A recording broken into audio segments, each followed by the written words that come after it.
Hello everyone, I am Darkness and welcome back to Outlast 2 where we are at the very end, I believe. So, everything just kind of culminated. He's dead, wife is dead, there's a baby.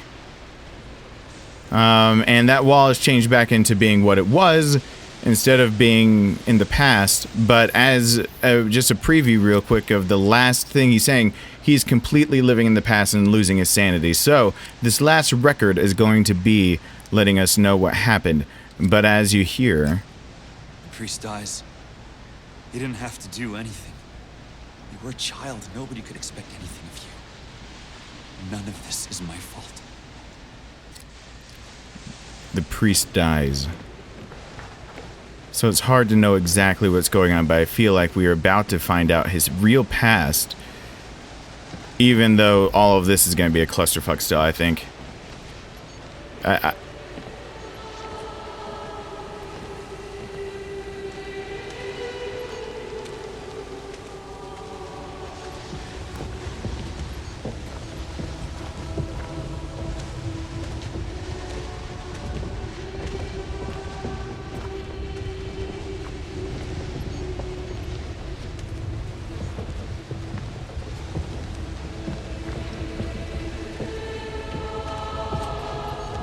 Why is it singing a hymn? This is not okay.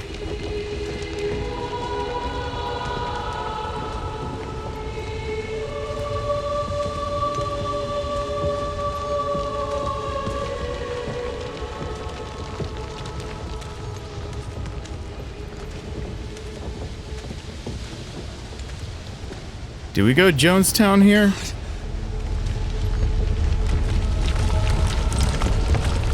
There was the recording.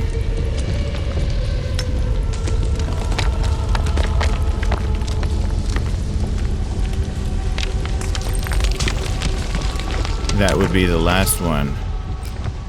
She's gonna be okay. You have her. She'll get to grow up. She'll do everything she was born to do. What? What?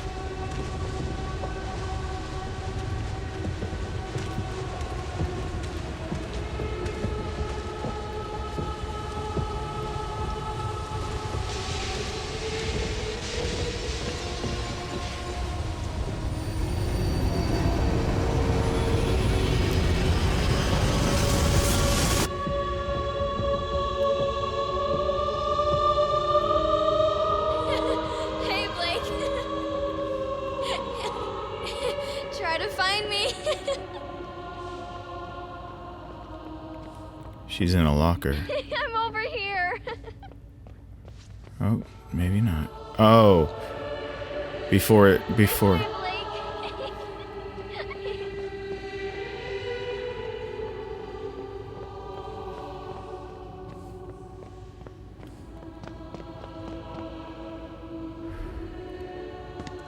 Don't worry.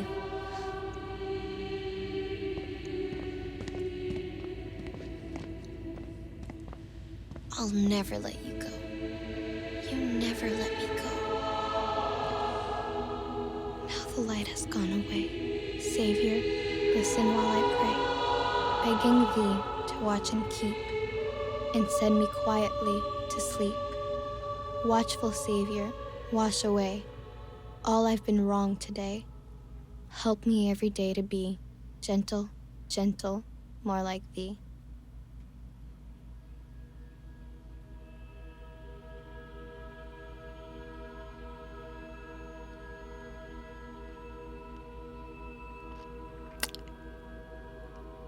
That can't be it. No. No,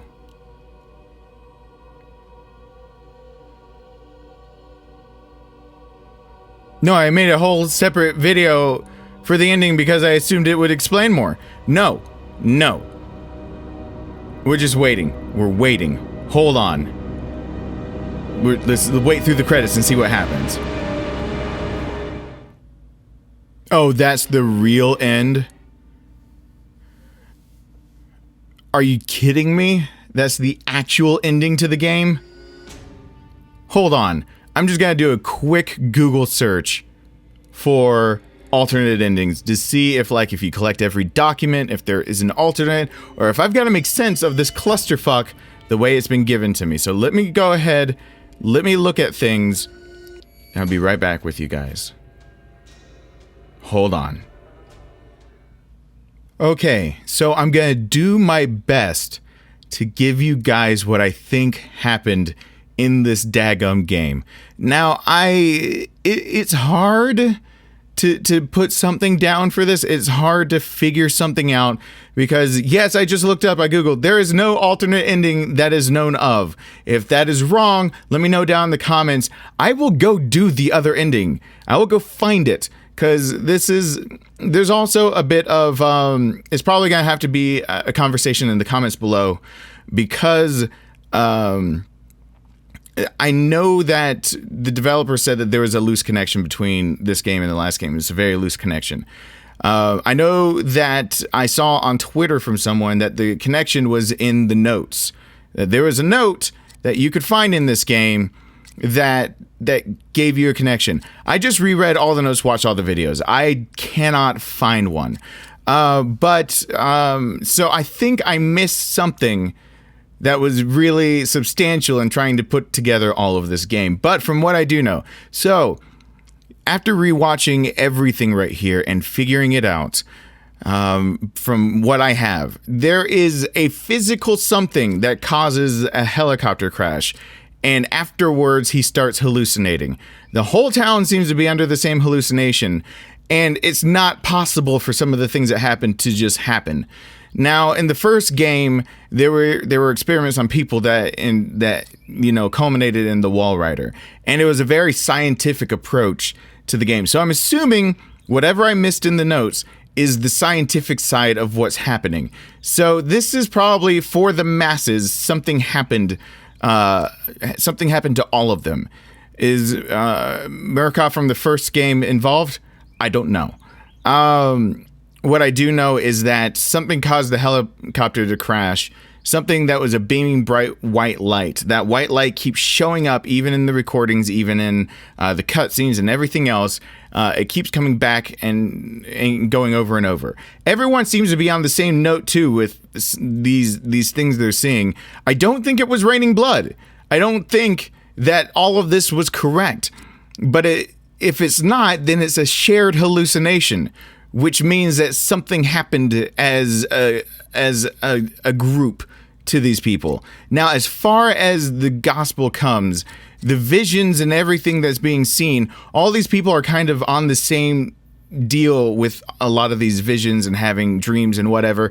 And a lot of these dreams are causing them to become sexually aroused, which was actually something that did happen in the first game, that a lot of people that were being experimented on had some type of arousal that was dealt to. And the big one is Outlast Whistleblower. So you can see kind of something happening. It feels like there's a connection, but it's never really drawn out. Now, as far as what they were expecting to see, the last lines of the game really threw me off. So what actually happened? Well, something has happened to the whole village, and the hallucinations have been taken two very different ways. There is Temple Gate, or New Temple Gate is it's called, that everyone believes in the hallucinations and Knoth making sense of it. I think what happened with Knoth is that he was pretty much the smartest guy out of all of them and figured out how to kind of create a prophecy around all the things they were seeing that were probably not all real things that they saw. It was driving them crazy. Val is probably the other smartest one here who rejected all of it, because the letter from Val right here, it says almost kind of like that there is something else happening. So the clean text of this one, like you can see that there's like it's almost like Val got a moment of respite from whatever the hallucinations were and saw what he was doing. I don't think it was courage of seeing the truth. I just think that there was a truth beyond what was being seen. And it would make sense. They kind of secluded themselves away from, so whatever was affecting the main group, it's possible Val's group was not as affected by it. Still crazy, batshit off the wall, but like, I mean, it's just your God is a child's superstition. Your faith is an embarrassment. So it is something is fake that Val saw in all of this. The signs of the true Father were before you, before us all, and you thought the visions were punishment from an angry and ominous God. So there are visions that are shared, I think, and your God is afraid because your God is no God at all. It's my God is no God at all, but He is true, and He is here in every moment of ecstasy, and shall world tear this world to everlasting glory. I tell you, you will join us because our love is greater than you can ever imagine.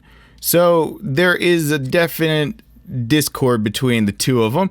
I think what I got from this is that shared hallucination. Knoth wrote these things saying that, you know, a child was coming that would pretty much be the Antichrist, that the child would be from his bloodline or something that he did. And so he kept making a bigger bloodline to kill all the kids in order to extinguish it and keep Temple Gate a pure place.